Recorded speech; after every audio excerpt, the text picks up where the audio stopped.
그리스도인의 삶의 능력, The driving force of Christians, 그리스도인이 살아가는 삶에 이끄는 힘이 무엇인가, 이런 제목으로 함께 말씀을 나누고자 합니다. 어떤 사람이 쳇바퀴 도는 우리들의 삶에 생기와 의욕을 불러일으킬 것이 무엇이 있나 연구를 해봤답니다. 여러분 혹시 그 무엇인지 아세요? 반복되는 삶에 의욕을 불러주고 생기를 불러주는 것, 맛있는 음식, 운동, 여행 도움이 되죠. 그러나 그 답은 설렘이었답니다. 그 fluctuation, 떨리는 이 설렘. 여러분들은 이 설렘의 매력을 혹시 경험해 보셨습니까? 누군가를 생각하고 기다리는 설렘, 그리고 가고 싶었던 여행지를 준비하며 드디어 떠나가는 그 설렘, 그리고 뭔가 새로운 일을 계획하고 시작하는 설렘. 이런 설렘은 정말 우리들의 오장육부를 송송송 촉진시키고 정말 엔돌핀을 뿜어주며 아주 기분을 좋게 하는 건 사실입니다. 그래서 우리의 두뇌도 아주 기능이 활발해지고 우리 삶이 흥분해졌게 만듭니다. 그러나 이 설렘은 일시적인 것입니다. 또 다른 차원의 설렘이 있습니다. 그것은 기대입니다. High expectation. 기대는 영원한 설렘입니다. 설렘이 인간 중심의 용어라면 기대는 하나님 중심의 용어입니다. 하나님이 오늘 내게 무엇을 주실까? 하나님이 내게 기대하며 기다리는 삶이 어떤 삶일까? 위대한 신앙인의 삶이 바로 이 기대에 가득 찬 삶이었습니다. 우리 아브라함의 예를 들어봅시다. 창세기 12장에 보면 하나님께서 그에게 말씀하십니다. 내 본토 친척을 떠나라. 갈대아 우르를 떠나라. 향방을 알지 못하고 갈 곳을 알지 못하고 아브라함은 떠났습니다. 순종하며 말씀에 동행 나갔습니다. 비록 보이지 않아도 하나님이 약속의 말씀에 근거하여 기대함으로 나아갔습니다. 신실하신 하나님의 약속의 말씀을 믿고 그는 자기 고향을 떠나 나아갔습니다. 그래서 그의 삶은 우리 신앙인 믿음의 조상이 되었지 않습니까? 옛말에 방향에 따라 결과가 초래된다는 말이 있습니다. 즉 바라보는 방향에 따라 결과가 만들어진다는 말입니다. 사랑을 추구하면 사랑의 삶이, 명예와 권력을 추구하면 명예와 권력의 삶이 만들어진다는 말입니다. 사람들마다 제각기 자기들의 삶을 움직이는 동력이 다릅니다. 삶의 동력, driving force of life. 미국의 45대 대통령 트럼프는 자기의 삶의 동력이 패배와 망신에 대한 두려움이라고 했습니다. 이 보도를 뉴욕 타임즈가 보도를 했습니다. 자, 동력이라는 이 말은 영어로는 motive인데 원래 우리 자막을 보시면 라틴어에서 유래된 말입니다. motivum이라는 뜻으로 움직이는 힘.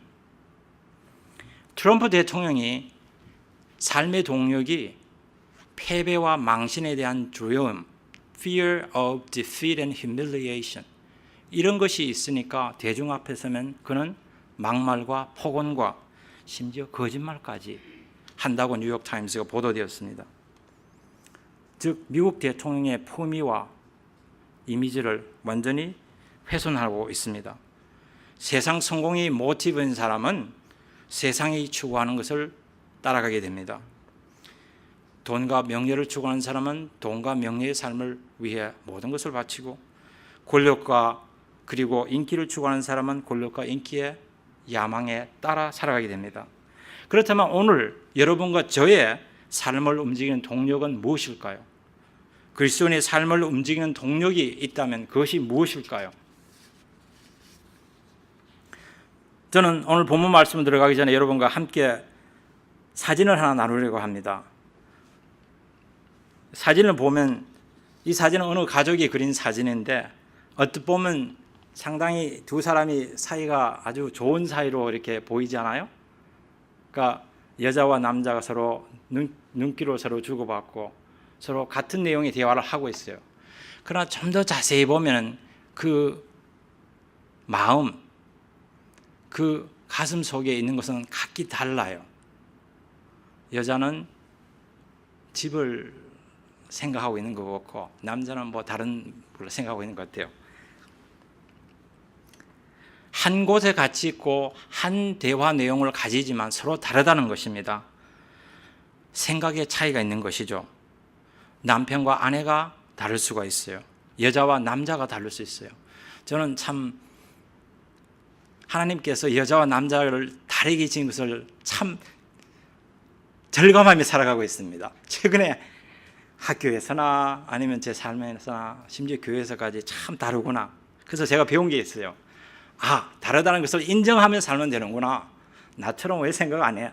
나처럼 왜 행동하지 않아? 그러지 하지 말고 아, 다르니까 다르게 살아가는구나. 그렇게 저는 딱 그렇게 마음먹으니까 좀 편하더라고요. 교회 공동체도 마찬가지입니다.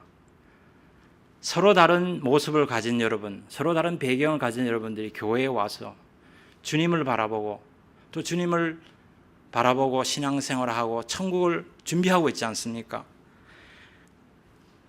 같지 않을 수도 있어요. 생각이 다를 수가 있어요. 방법이 다를 수가 있어요. 그것을 내처럼 바꾸려고 그러면 문제가 생기는 것 같더라고요. 그래서 같은 대상을 바라보는데도 시각의 차이, 관점이 차이는 것을 인정하고 서로 협력하고 서로 도와가며 살아가면 되는 것입니다.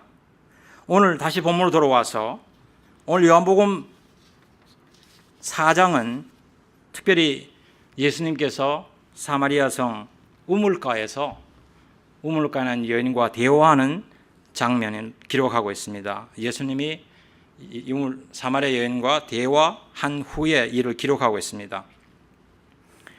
예수님을 만난 이후에 이 사마리아 여인의 모습과 또 예수님을 따라가던 제자들의 모습이 예수님의 기대하는 바, 예수님이 말씀하시는 양식에 대해 서로 다른 견해를 보이고 있습니다. 주님께서 그리스도의 삶의 동력이 무엇인지를 오늘 본문을 통하여 저는 여러분과 함께 찾아보며 또 그 교훈을 따라 살려고 한번 마음을 가져봅니다. 우리의 삶이 하나님에 따라 움직이려면 무엇이 필요할까요? 오늘 읽은 본문 말씀에 근거해서 저는 세 가지 교훈을 찾아서 말씀의 은혜를 여러분과 나누고자 합니다. 그것은 좀 말이 이상하죠? 버릴 것은 버리고, 가질 것은 가지고, 거둘 것은 거두자는 말입니다. 첫 번째로 버릴 것을 버려야 합니다. 오늘 4장 28절부터 30절 말씀, 28절 말씀에 보니까 여자가 물동이를 버려두고 동네로 들어가서 사람들에게 이르되, 예수님을 만난 이 사마리아 여인은 물동이를 내어 버려두고 동네로 뛰어 들어갔다고 말씀하고 있습니다. 자신이 만난 메시아를 동네 사람들에게 소개하기 위함이었습니다. 성경학자는 사마리아 수가성에서 우물까지 거리는 약 4km, 10리 정도 되는 거리라고 합니다. 이 우물에 물을 기르는 여인이 물을 기르러 나왔는데 물은 기르지 않고 이 물동이를 두고 갔다는 것은 굉장히 의미가 있습니다. 즉 예수님이 이 여인에게 한 말씀과 관계있습니다. 예수님은 이 여인에게 인생의 진정한 목적은 육신의 갈증을 해결하는 것이 아니라 영혼의 갈증을 해결하는 것임을 말씀하셨습니다. 이 여인은 그 인생의 참 목적을 깨달았기 때문에 더 이상 생기에 꺼낸 물동이에 연연해하지 않고 물동이를 버려두고 자기가 피하고 있는 동네 사람들에게 달려들어갑니다. 이 얼마나 큰 변화의 삶이고 혁신적인 삶입니까? 자기가 지금까지 피하며 살았던 사람에게, 동네 사람들에게 다시 들어가서 예수님을 소개하고 전도를 하고 있습니다. 29절 보니까 내가 행한 이 모든 일을 내게 말한 사람을 와서 보라. Come see a man who told me all that I ever did. 이는 그리스도가 아니냐? Can this be the Christ? 30절에 보니까 그들이 동네에서 나와 예수께로 오더라. 혹자는 이것을 1차 사마리아 부흥 운동이라고도 말합니다. 육신의 갈증은 마시고 마셔도 채워지지 않지만 채우고 채워도 여전히 목이 마르지만 예수님을 만나고 예수님이 주시는 영생의 생수의 군을 만나고는 더 이상 육신의 갈증과 육신의 정욕을 따라 살고 하지 않습니다. 예수님께서 이 여인에게 너는 5명의 남자와 살았고 지금 6번째 남자와 살고 있지 않느냐. 모든 것을 다 하신 예수님 앞에 더 이상 속일 것이 없었습니다. 그렇습니다. 여러분과 저 또한 마찬가지입니다. 예수님을 만나기 전의 삶과 만난 후의 삶이 달라야 할 이유가 바로 여기 있습니다. 예수님을 만나기 전의 삶이 저중심, 육신의 중심이었다면 예수님 만난 후에는 이 땅의 음식이 아니라 하늘의 양식, 바로 하늘의 양식, 예수 그리스도를 위하여 우리가 살아가는 이유가 바로 거기에 있습니다. 버려야 할 것 버려야 합니다.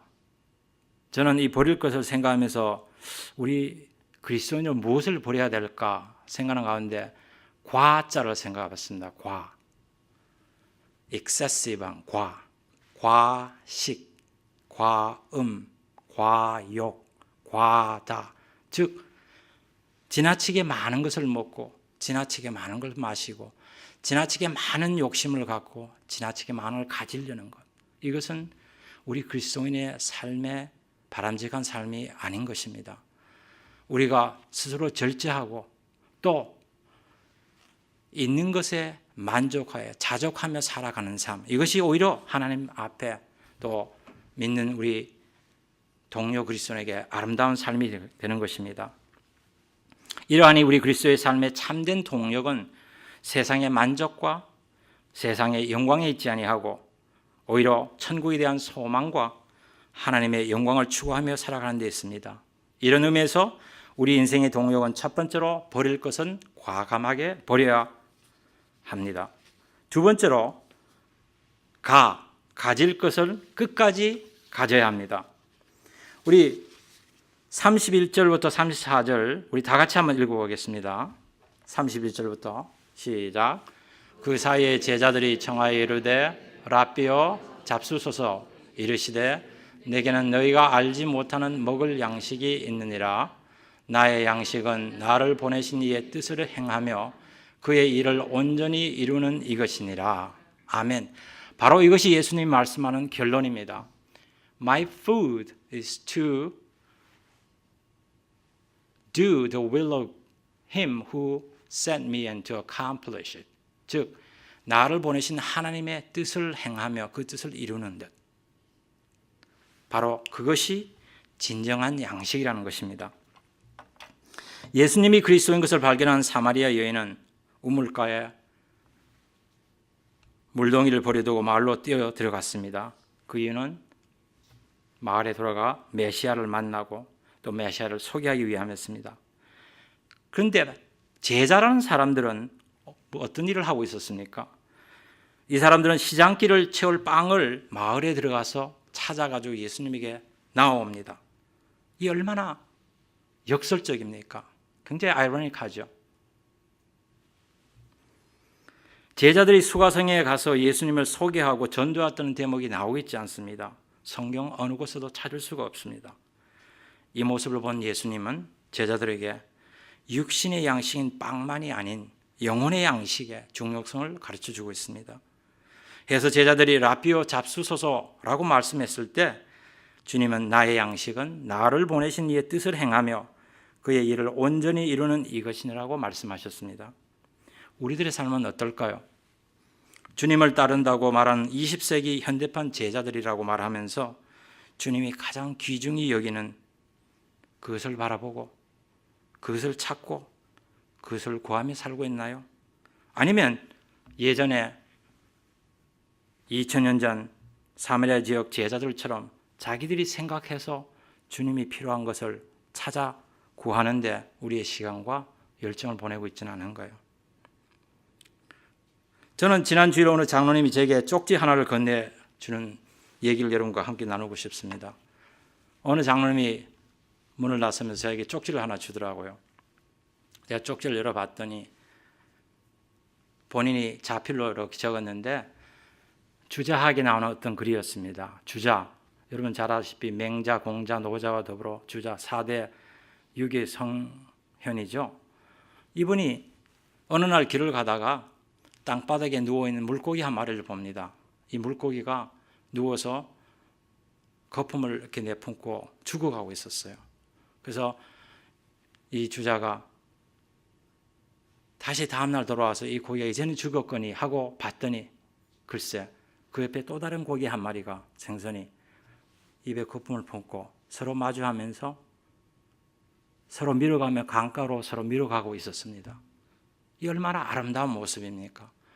우리가 부부면 부부로서 힘들 때, 아플 때 서로 함께 있어주고 함께 그 어려움을 나누어주는 것. 권사님은 권사님과 함께, 장로님은 장로님과 함께 아프고 힘들 때 함께 있어주고 함께 누워줘서 힘이 되어주는 것, 너무 아름다운 모습입니다. 교인이 교인에게 다가가 격려하고 힘이 되어주고 또 보이지 않는 것을 기도해 주는 모습은 정말 하나님이 이뻐하시는 모습일 것입니다. 아멘. 우선순위에 있어서 그렇습니다. 먼저 그의 나라와 그의 의를 구하고 우리가 하나님 앞에 간절히 구하면 하나님께서 들어주십니다. 가정에 봅시다. 어느 그리스도인 가정에 불치의 병을 안고 있는 어떤 가족이 있다고 생각해 봅시다. 이 사람들이 해볼 건 다 해보죠. 의사도 안 된다고 손들었어요. 포기합니까? 안 합니다. 왜죠? 하나님을 믿고 하나님의 약속의 말씀에 끝까지 갑니다. 끝까지 구합니다. 응답하실 때까지. 우리 가나안 공동체 안에 힘들어하시는 가정들이 있습니다. 여러분들이 아십니다. 함께 중보하며 기도합시다. 함께 구합시다. 말씀을 보니까 우리 마태복음 7장 11절 같이 한번 읽었으면 좋겠습니다. 시작. 너희가 악한 자라도 좋은 것으로 자식에게 줄 알거든 하물며 하늘에 계신 너희 아버지께서 구하는 자에게 좋은 것으로 주시지 않겠느냐. 아멘. 그렇습니다. 우리의 모든 것을 아시는 하나님, 전지전능하신 하나님, 치유의 하나님, 그분은 우리의 형편과 처지를 잘 알고 계십니다. 우리가 어떻게 그분 앞에 매달리고 부르짖는 걸 보시길 원하는지도 모르겠습니다. 신실하신 하나님께서 응답해 주실 것입니다. 그러하니 어떤 일에도 포기하지 말고 그분 앞에 나와서 매달리고 기도하고 하나님 어디 계시냐? 내가 여기 있다. 예하시며 나오시는 그분을 의지하고 나갑시다. 그리스도의 삶의 동력은 첫 번째로 버릴 것은 과감히 버리고 두 번째로 구할 것은 끝까지 구하는 데 있습니다. 그리고 세 번째로 거둘 것을 거둬야 하는 것입니다. 우리 말씀 35절 말씀 여러분들이 한번 읽어줬으면 좋겠습니다. 시작.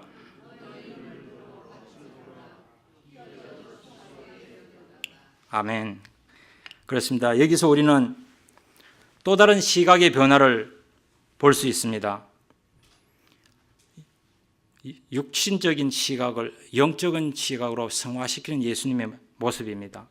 일반적으로 씨를 뿌린 후에 4달 정도가 지나면 추수를 하는 것이 보편타당한 일이지만 영적인 시각으로 볼 때는 이미 추수 때가 되었다고 말씀하시고 계십니다. 수가성에 들어간 제자들에게 사마리아 땅은 아직은 아니라고 생각이 되어 전도를 하지 않았을 수도 있습니다. 그러나 주님의 시각에서는 이미 희어져 추수할 때가 되었다고 말씀하십니다. 누가 맞습니까? 예수님입니까? 아니면 예수님의 제자들입니까? 여러분 대답 아시잖아요. 우리는 어떠한 시각으로 주님이 주시는 이 영의 양식, 복음을 나누고 또 전파하기를 원하십니까? 36절에 보니까 거두는 자가 이미 삭도 받고 영생에 이르는 열매를 모으나니 이는 뿌리는 자와 거두는 자가 함께 즐거워하게 함이라. 참된 열매는 추수하는 자의 삭시입니다. 이것이 복음 전도자와 선교사님들의 보상입니다. 복음의 씨앗을 뿌리고 수확하는 자에게는 천국의 면류관이 주어진다고 약속하고 있습니다. 굳이 선교지에 나가 선교사가 되지 않아도 됩니다. 우리도 복음 전파자의 삶을 살 수 있습니까? 없습니까? 있죠. 우리는 삶의 현장에서, 우리의 이웃에서, 우리의 손을 필요로 하는 많은 사람들이 있습니다. 가정에서도 아직 복음의 진술을 맛보지 못한 가족이 있다면 우리 위해서 기도하고 복음의 주인공 예수님을 나눠야 합니다. 진정한 그리스도인이라면 우리 안에 예수 그리스도가 살아계시고 그 예수 그리스도가 우리를 통하여 드러나기를 원하십니다.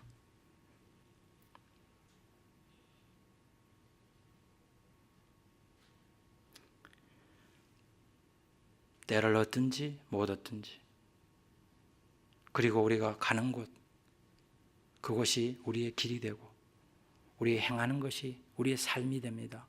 어떠한 길을 만들기를 원하십니까? 어떠한 삶을 살기를 원하십니까? 어떤 사람이 우리에게 물어봅니다. 세상의 기쁨, 세상의 소망, 천국의 기쁨, 삶의 진정한 의미 물었을 때 우리는 우리에게 소망의 비밀을 묻는 자에게 항상 대답할 것을 준비하고 겸손과 온유로 나누어줘야 합니다. 성경은 특히 우리 데살로니가전서 2장 19절 20절 우리 다 같이 한번 읽으셨으면 좋겠습니다. 데살로니가전서 2장 19절 20절 시작. 우리의 소망이나 기쁨이나 자랑의 면류관이 무엇이냐? 그가 강림하실 때 우리 주 예수 앞에 너희가 아니냐? 너희는 우리의 영광이요 기쁨이니라. 예수님이 다시 오실 때 무엇을 보신다고요? 우리가 예수님 앞으로 인도한 사람들, 우리가 하나님의 사랑을 함께 나눈 사람들, 그 사람들이 결국 우리의 기쁨이요 우리의 영광이 된다. People crown. 우리가 우리의 시간과 우리의 재능과 우리의 열정을 통해 주님 앞으로 인도하고 하나님 나라 들어가게 한 사람들, 그 사람들을 기억하신다는 것입니다. 이러니 어찌 우리가 복음의 씨앗을 뿌리지 않고 살아갈 수 있습니까? 우리 마지막 말씀 37절 38절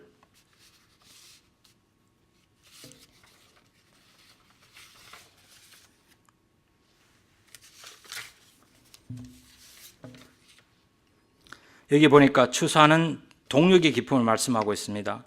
그런즉 한 사람이 심고 다른 한 사람이 거둔다 하는 말이 옳도다. 내가 너희로 노력하지 않은 것을 거두러 보내었노니 다른 사람들은 노력하였고 너희는 그들이 노력한 것에 참여하였느니라. 선교와 복음 전파는 개인적으로 하는 것보다 동력하여 합심하여 하는 것이 더 좋습니다. 그래서 교회에서 선교팀을 만드는 것도 그렇고 지역교회에서나 선교 단체가 함께 동력하는 것도 그렇고 교파와 교단을 초월하여 복음 전도를 위해 하나가 되는 것도 거기 있습니다. 왜냐하면 바로 주님의 지상 대과제, 대지상 명령이 그렇습니다. 땅 끝까지 이르러 복음이 증인이 되리라. 너희는 땅 끝까지 가서 아버지와 아들과 성령의 이름으로 세례를 주고 내가 너에게 분부한 모든 것을 가르쳐 지키게 하라. 아멘. 땅 끝까지 복음 전파, 모든 족속 제자 삼기, 이것이 바로 우리 주님이 우리에게 기대하시는 것입니다. 지상 명령입니다. 이것을 이룰 때까지 우리는 할 일이 있습니다. 우리의 삶을 움직이는 삶의 동력이 바로 이 주님의 말씀이 있고 주님의 명령이 있습니다. 그분의 시각인 영혼 수학으로 우리가 눈을 들어 우리의 현장을 보고 우리의 일터를 보고 강 건너를 본다 그러면 하나님이 기뻐하시고 주님이 즐거워하실 것입니다. 이제 말씀을 맺습니다. 그리스도인의 참된 삶의 동력은 육신의 양식이 아니라 영의 양식이며 이 땅의 양식이 아니라 하늘의 양식입니다. 즉 영혼 투자와 생명사에게 투자하는 것입니다. 어떻게 해요? 버, 구, 거. 버가 뭐죠? 버릴 것은 확실하게 버리고, 구할 것은 끝까지 구하고, 거둘 것은 확실히 거두라. 그 말씀입니다. 계시록 7장 9절에 보니까 이런 표현이 있더라고요. 각 민족 백성 방언이 큰 무리가 보좌에 앉으신 하나님과 어린 양께 경배하는 모습. 구원하심이 보좌에 앉으신 우리 하나님과 어린 양께 있도다. 그렇습니다. 우리가 그때 그곳에 갈 것입니다. 근데 거기 갔는데 우리 가족 중에 어떤 분이 빠지고, 우리 교인 중에 어떤 분이 빠지고, 우리 친구들이 그곳에 있지 않다면 어떻게 될까요? 또 더 나아가 우리 삶의 터전에서, 생활 현장에서 중국 사람, 히스패닉, 아니면 흑인, 이런 사람들도 천국에 있는데 우리의 기도로, 우리의 손길로, 우리의 조그만 노력으로, 복음 전파로 그들이 오게 했다면 이것이말로 큰 기쁨인 것입니다. 어떻게 설레우는 삶을 살 수 있을까요? 어떻게 기대가 찬 삶을 살 수 있을까요? 바로 우리 손에 붙여주시는 영혼들을 우리가 받아들이고 기도하고 그들을 주의 사랑을 함께 나눌 때, 바로 이러한 기대와 설렘이 우리의 그리스도인의 삶의 참된 동력으로 나아가게 할 것입니다. 고령사에게 증인으로 불려 사는 삶만큼 생동감 있고 깊은 삶이 없을 것입니다. 우리 그리스도인의 삶을 움직이는 삶의 동력이 세상의 빵과 세상의 명예와 세상 사람들의 박수갈채가 아니라 바로 하나님의 뜻을 구하고 복음 사명을 감당하고 하나님의 나라를 확장하는 데 한몫을 담당하는 것입니다. 아멘. 아멘. 사랑하는 가난한 교인 여러분, 우리 다시 식었던 복음의 열정을 회복합시다. 복음의 씨앗을 뿌려봅시다. 그리고 영혼을 수확하는 기쁨을 함께 감당하지 않으시렵니까? 아멘. 우리 마지막 본문 요절 말씀 34절 함께 읽고 말씀을 마치겠습니다. 같이 읽겠습니다. 시작. 나의 양식은 나를 보내신 이의 뜻을 행하며 그의 일을 온전히 이루는 이것이니라. 아멘.